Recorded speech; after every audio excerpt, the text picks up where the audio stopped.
All right, let's do it. Who are we going to talk about today? Well, you know who it is. Death.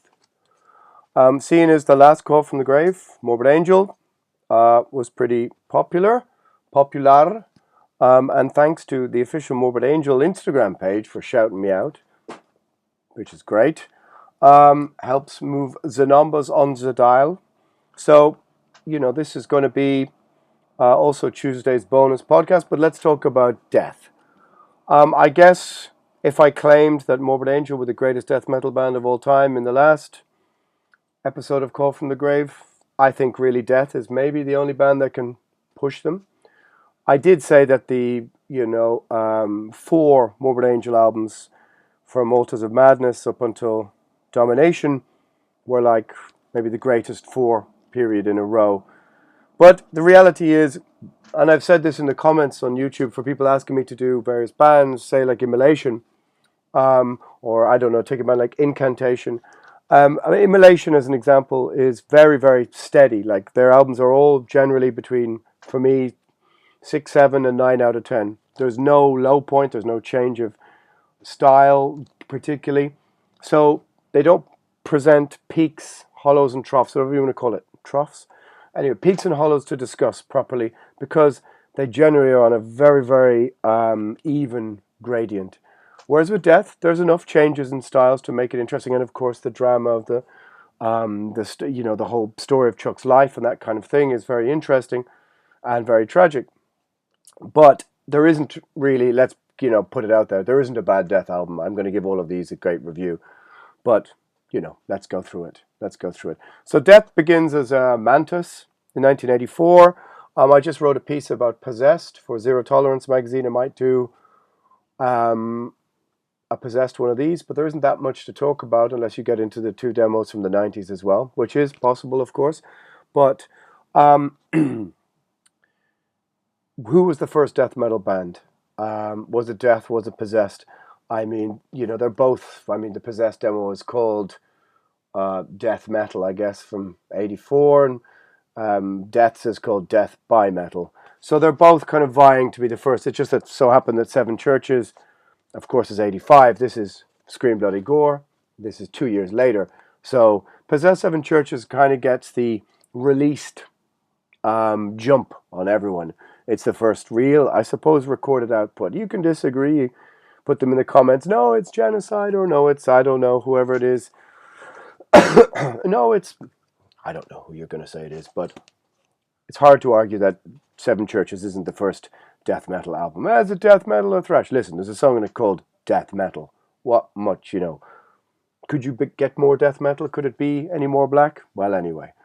So Death starts as Mantis, which is, of course, the, Mantis from Venom's name. I mean, you get your idea of where Death is coming from already. I used to have some great rehearsals of Death. I don't know what happened to them. Both of them traded them somewhere in the late 80s. A great rehearsal, mostly from 84, 85, and they're playing Paranoid, they're playing Hit the Lights, they're playing Venom, Schizo, Poison as well. Really, really cool. And Chuck in rehearsal introducing himself as Evil Chuck. But after a few false starts, I think in 86 they attempted to record this, and it was aborted. I don't know whether any recordings of that ever actually exist or not. That 86 recording, somebody can no doubt tell me. But before that, you've got, of course, the Back from the Dead demo, which is like Rick Ross and Cam Lee and that kind of stuff. After Infernal Death Tape, so I guess you've got the Mantis Death by Metal demo. Then you've got, back in those days, bands were working their way up to an album. They didn't just go few things, album straight away. I mean, Death did, I think 3 demos really. And you've got Rick Ross and Cam Lee, who then went on to form Massacre after leaving Death. But Chuck made his life seems to have been pretty crazy for such a young guy. Moved to Canada to join Slaughter. If you don't know Strappado by Slaughter, gotta check it out. That's some heavy fucking record right there. And the guitar tone, I think you could easily say influenced Excuse me, I've got the lurgy, or maybe it's the lumbago, possibly the rickets also. Um, it influenced Left Hand Path and Dismember, there's no doubt about it. That is the template, Slow to Staccato, for that, boss heavy metal tone, whatever you want to call it, heavy metal pedal, Swedish distortion sound. So Chuck goes to Canada. Returns 2 weeks later to Florida. And it seems here that he met 17-year-old Chris Reifert. I mean, the mystery of John Hand was a kind of a meme before memes existed back in the day. Who was this guy? Doesn't play on the record. Nobody ever knows. Is it just Macaulay Culkin in some sort of time machine? Stranger Things, he kind of, I don't even know what that means. Either way, good old John Hand. Whatever happened to him? I have to admit, it always bugged me. Chuck's t-shirt bugged me as an angry teenager. I was like, why is he wearing a t-shirt that looks like a rockabilly t-shirt? Exactly, you're that kind of precocious teenager that you're giving out about death. Anyway, so they went to Randy Burns, who was pretty famous, to record Scream Bloody Gore. Now, this is a full mark album. This is a, absolutely pivotal record in the scene. This is the original record, which it always bugged me that they kept two songs back, Land of No Return and blah, blah, blah, blah, blah. Yes. Beyond the Unholy Grave. I had to stop there for a moment to go, oh. Beyond the Unholy Grave is my favorite song from Scream Bloody Gore, and yet was held back for, I think, the Speed Kills compilation, which seems insane to hold back Land of No Return and Beyond the Unholy Grave. But yeah, this is absolute, like, Stonewall seminal. More arguably, if you met somebody in a bar and they said, the greatest death metal album of all time is Scream Bloody Gore, I mean, I would find it hard to argue with everything. Ed Repka, classic artwork. I mean, it's so fucking killer. It just says all you need to know about the record. I mean, I did say this in the Possessed article that I was doing, is that you can still hear some speed metal and heavy metal, especially on, Zombie Ritual, especially Evil Dead. Still sounds like, Venom, Exciter style speed metal. And there are touches of heavy metal, of course, as we will go on to discuss, that Chuck lent more into as the years go by and became more and more heavy metal. But they're hard to find on Possessed Seven Churches. There's not so many straight out Motorheading, Venom, Exciter, New Wave British heavy metal riffs. Possessed is kind of leaning into something, I think, even at the time, even though they didn't have such, they were all young, but they didn't have such maybe dynamics as Death yet, at least in the performances. Because, I mean, Reifert kills it on this record. I mean, he's 17 and he just kills it completely. But, where in a way that Mike Suss didn't. I think Mike Suss was 15 when he made Seven Churches, so Reifert 17. I mean, it just shows to show you the crazy age these people were, and they're being so creative, But recorded in the Music Grinder, LA, in 1987.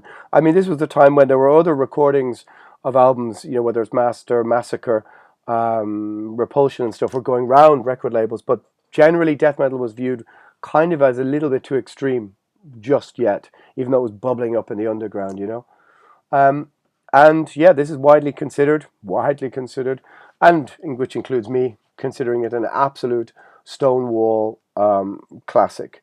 The tone, I mean, listen back to this huge drum sound, huge guitar tone. Again, something that's missing from so much modern heavy metal.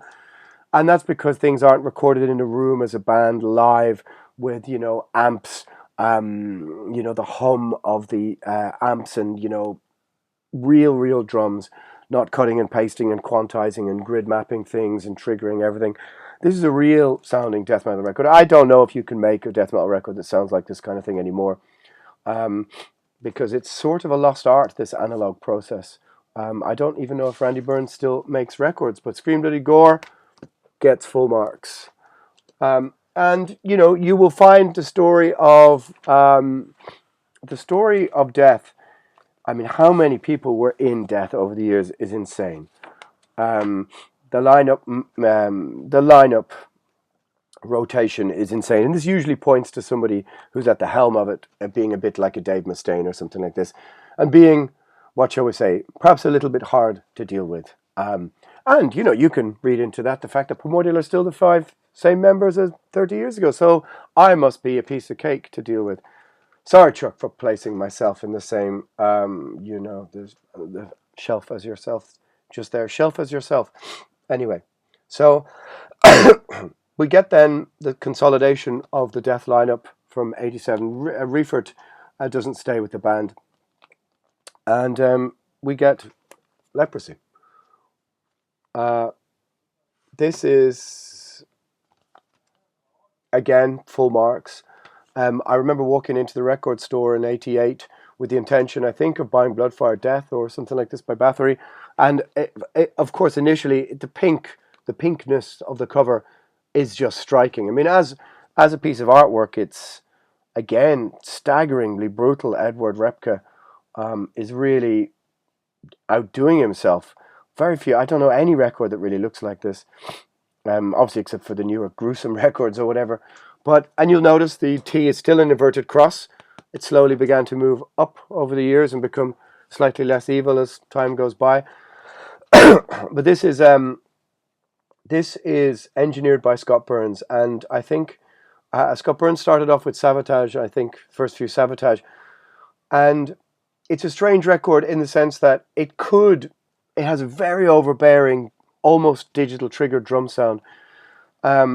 Very, very strange sound for the time, but somehow it doesn't seem to have dated that badly. It's sort of added to the sort of grotesqueness of the records. I mean, Choke on It, Left to Die, Born Dead. These are fucking nasty, rotten songs. Not rotten songs, okay, but the vicious, razor sharp riffing. It has a sort of aura of nastiness, this record, that in 1988, I think when you took this off the shelf in the record store, your average Testament fan would be like, oof. Like, there was that division between thrash and death metal fans. This was just not where the death metal or the thrash metal fans would go. They wouldn't go to Leprosy. Malleus Maleficarum by Pestilence came out the same year. Most people don't realize that Pestilence is one of the first bands to get to the death metal on vinyl. Inferno Magisteel is still pretty thrashy. Possessed by 88 has morphed past into The Eyes of Horror. But this really was, I think, I'm going to use a terrible pun there on Possessed, but this really is a horrific record. The vocals are off the charts, like off the fucking charts extreme. Sadist shirt, demo shirt on the inside, very nice, chemical exposure. I mean, yeah, it's again a full marks record. It was a game changer back in the day.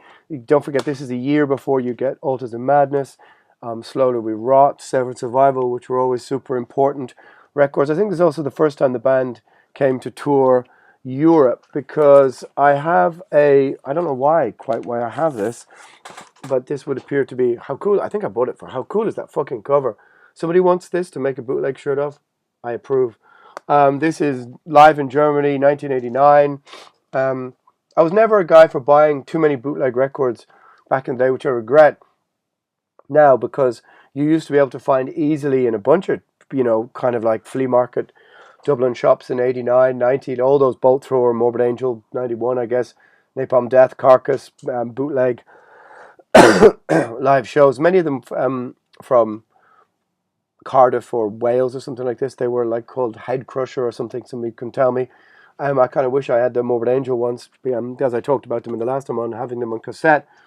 But yeah, I mean, this is a brutal, really, really brutal bootleg.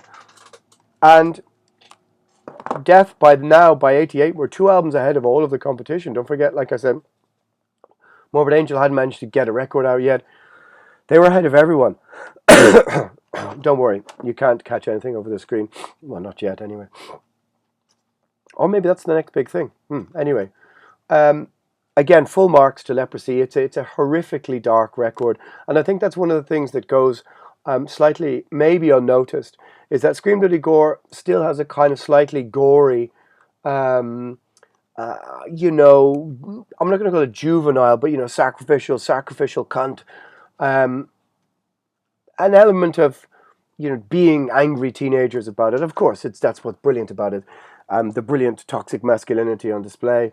Um, but things start to get darker when we get to Leprosy. There is an element to the songwriting dynamics, like Open Casket, for example. That's a horrific song. Like truly in a kind of foreboding sense. Stick that old vinyl on and crank it up and, you know, choke on it, left to die. Dark stuff. And then the band sort of disappear. The lineup again gets rejigged. We get. I don't have this on vinyl. Um, I bought it on cassette back in the day, and most of my cassettes have gone missing, gone AWOL. Um, Spiritual Healing is an interesting record.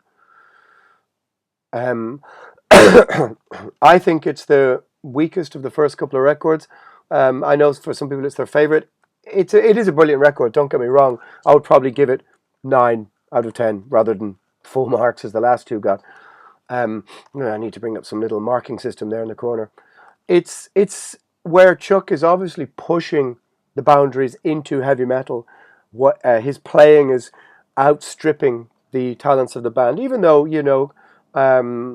even though the guys are competent, Bill Andrews and Terry Butler, they're not, they're not keeping up with where Death are headed musically, especially James Murphy, who went on to be in Cancer and all sorts of other bands, pulls out a star turn on this record. The solos are amazing, whereas before, Rick Ross was very much from the sort of Kerry King style of guitar playing, um, which certainly added a tone to Leprosy. James Murphy adds a craft. And it must be said, the lyrics here are fucking nasty. Living Monstrosity is just, she's a stupid bitch, blah, blah, blah. I mean, there's some really, really angry, dark lyrics, low life, spiritual healing, smashing out at religion.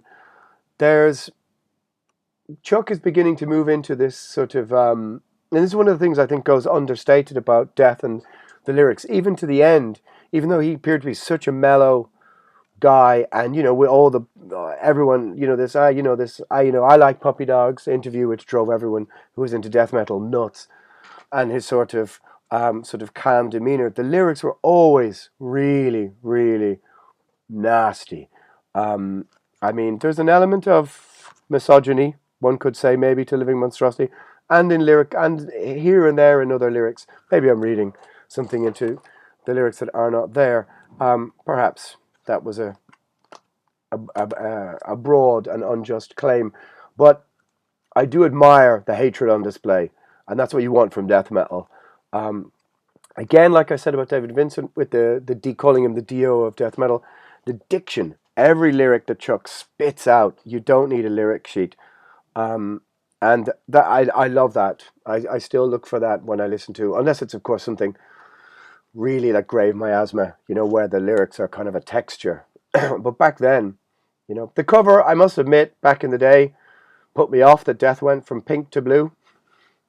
It didn't put me off, but for some reason I found it just very colourful when I was beginning to look for, this is 1990, so I'm beginning to look for Rotting Christ demos and Master Hammer demos and things that are photocopied in black and white. I'm less interested in the colour scheme belonging to spiritual healing. But the T is still an inverted cross, you must note. Now, I will say, this is the year where I saw Death first. And it was the ill-fated tour with Creator, where Chuck, it would seem, just didn't get on the plane, didn't arrive. And so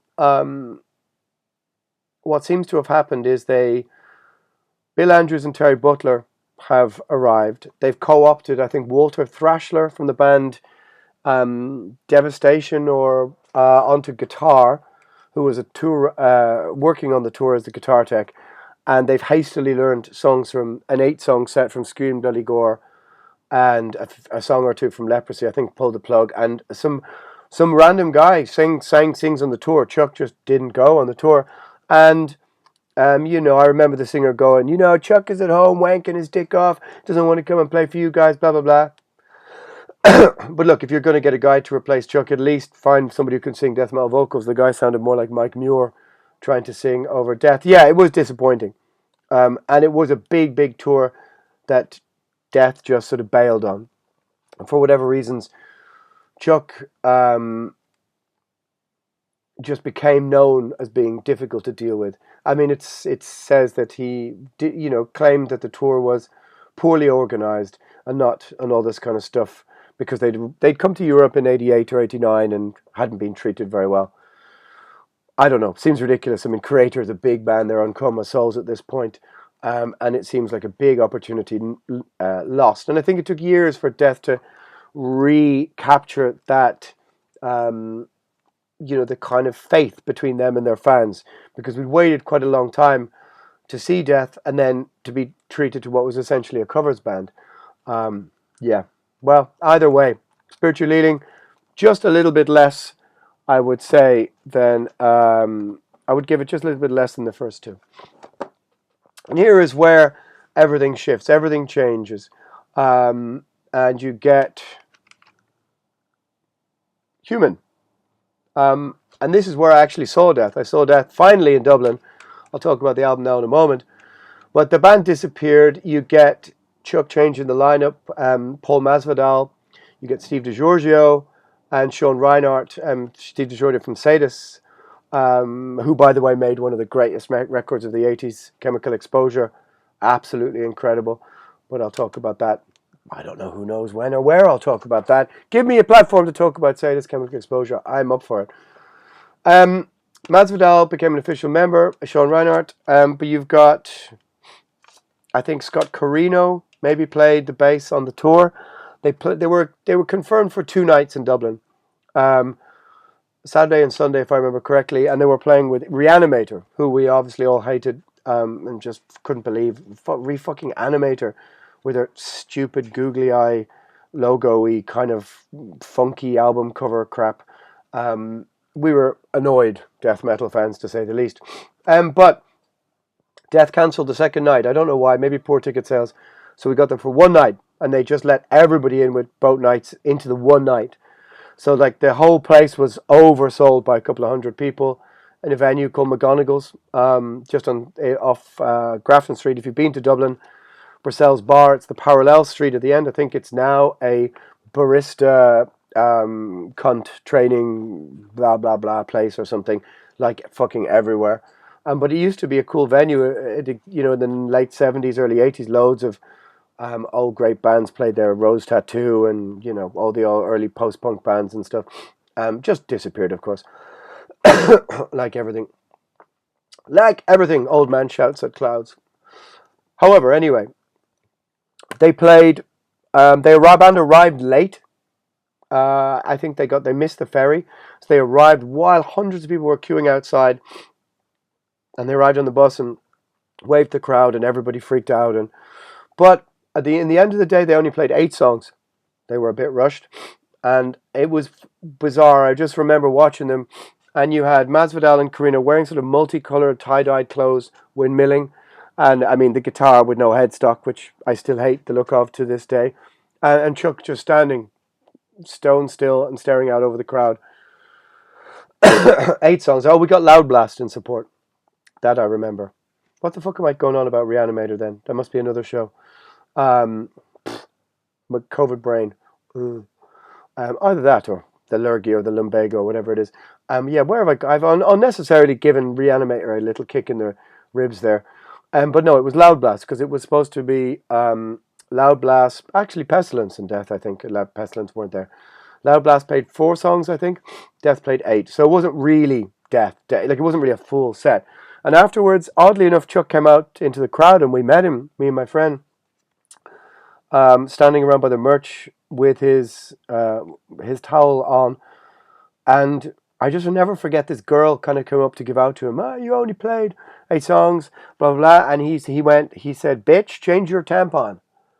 Which to us as teenagers, we were like, oh, what the fuck? Okay, that's a bit spicy. Anyway, Human. Utterly brilliant record again, and it just changed the game for death metal. I think it just put the bar that bit higher. Again, I don't have it on vinyl, I just have the CD of it. Um, it really just set a new bar for technical metal and the performance.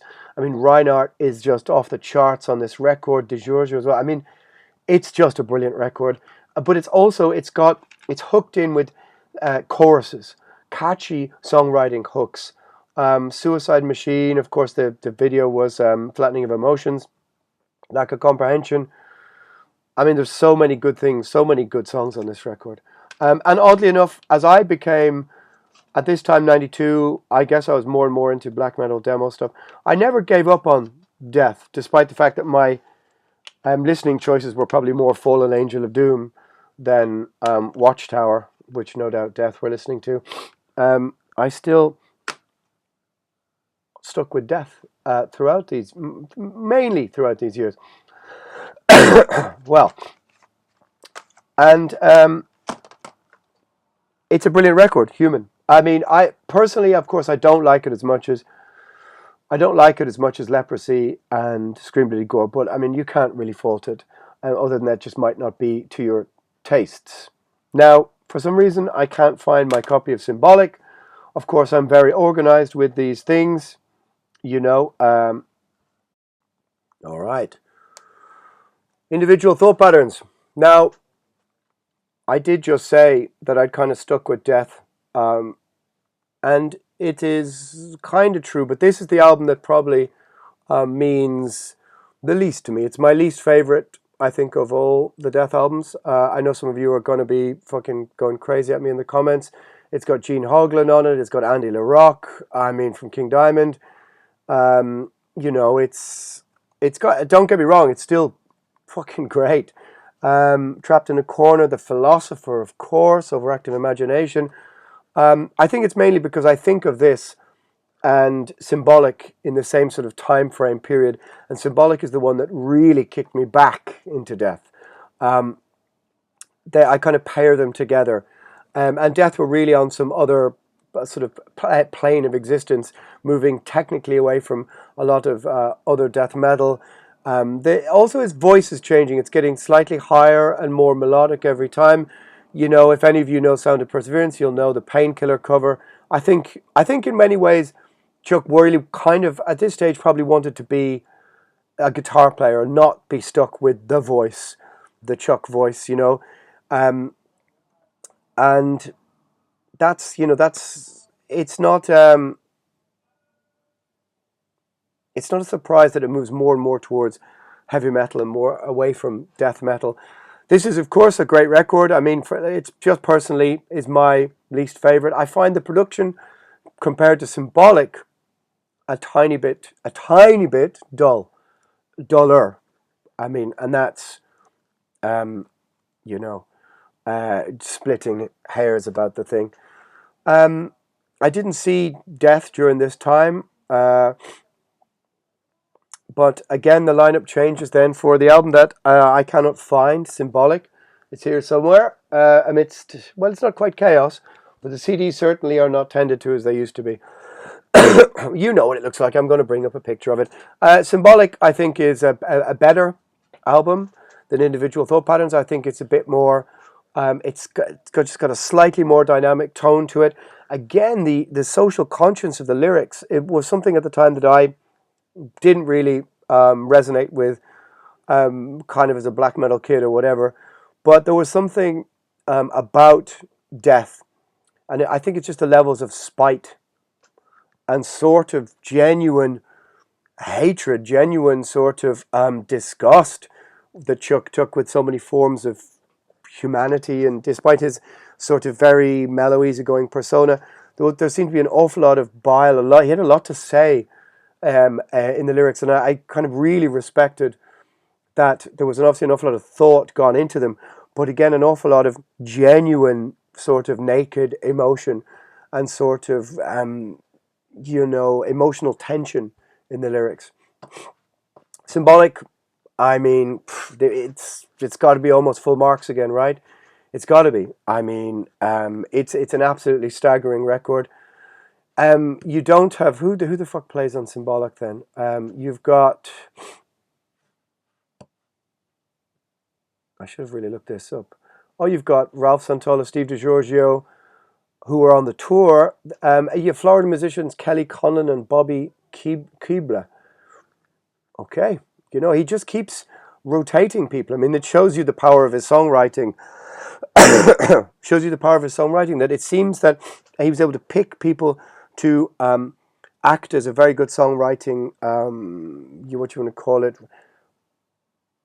refraction to his talents, to be able to channel them all in such an incredibly dynamic way. Symbolic, incredible.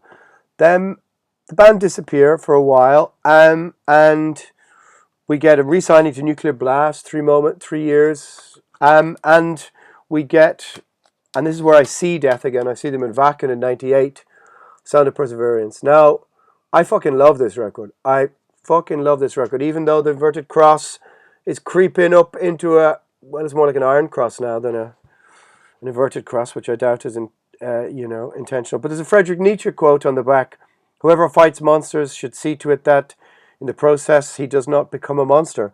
And when you look into the abyss also looks into you," which I have also stolen for a Primordial lyric, Born Tonight. Anyway, Richard Christie is also on this record. I once met Richard Christie in New York at a kind of a dinner thing, and the first thing I said to him was, "You used to play in Acheron, right?" And he looked at me in sort of mock horrors, like, "My God, you remember Acheron?" I went, "Yep, anti-God, anti-Christ." Anyway, this is, I think that this is the final Death album, Sound of Perseverance. Well, I will say, between Sound of Perseverance and Symbolic, wherever the fuck it is, Chuck did make Control Denied, a heavy metal record with this singer called Tim Amar, which I remember liking quite a lot at the time. Tried to re-listen to it a couple of months ago. Yeah, it's not bad. Good power metal. Obviously, Chuck it's kind of free to just play the guitar and leave this guy, very competent, very good power metal singer, do his job, and it's not bad. The second album, which was due to be released then leading up to when he died, that's a different story. But the first album, yeah, not bad. Control Denied. Maybe try and find that out. But anyway, that leads us back to this Sound of Perseverance. Now, I know some people who really old Death fans who just can't fucking deal with this record at all. It still has, to me, the kind of heavy metal chops of the previous records. It's even more so. It's super memorable. Killer riffs. I mean, Spirit Crusher is just a fucking classic. And again, it's just riven through with this anger that's deep within the record. Now, so live at Wacken in '98, they didn't do much more than stand there. And of course, I wanted to hear Open Casket and old Death stuff, but they were never going to play that really when you look back on it. But I was too young and grumpy to really, really place this era of Death in the timeline and where they were going. And grew to love the album a lot. It's Jim Morris and not Scott Burns, which also is interesting to note and takes you back to the Morbid Angel discussion. Morbid Angel always used Jim Morris rather than Scott Burns. But his singing gets very high on this record, and I know where a lot of people sort of kind of step off the gangplank and jump into the ocean. With this record, I don't know quite what that means, but it sounded like the right thing to say. Again, not as good as, for me, Symbolic, not as good as obviously the first few, but a really great end to the journey with Death. Now, that's where it all begins to get a bit sort of tragic. It was, let me just make sure I do not get this wrong. December the 13th, 2001,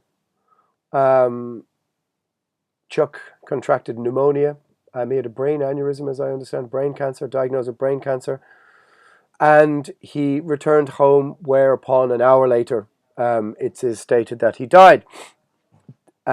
Tragically, taken way, way, way too soon. I'm sure he had lots and lots of amazing records remaining to be made. A terrible shame. I'm glad I got to see them twice and got to enjoy them when I was young enough for them to be like super fucking seminal. And then you get the kind of grubby kind of fumbling around, connected to managers, his estate, record labels at the time, trying to sort of make money off his death. It certainly seemed like that. There's a really awful looking bootleg of pre-Scream Bloody Gore demos and unfinished this, that, and the other came out in 2004 on Hammerheart. Doesn't look great. Just looks like a typeface CD. Doesn't really do the legacy of death justice. I mean, that's not really for me to comment on all that kind of stuff. There's litigation, there's lawyers, there's this, there's that, and the other. I mean, look, the people were asked to make quotes about him when he died, and my quote was just about meeting him and how oddly rude he was to that young woman in the hallway of McGonagall's. And there were all these rumors about Chuck's sexuality and all that kind of thing. It's not really for me to comment on that. And ultimately, who cares about his sexuality? I did get drunk once with Sean Reinhardt on one of those 70,000 tons of metal cruise ships, and probably know more than most people about it, but I'm not going to go into that. Sadly, both men are dead, and it's not for me to say. But again, who fucking cares? No fucking doesn't make any difference to anything. The music is what matters the most, and never.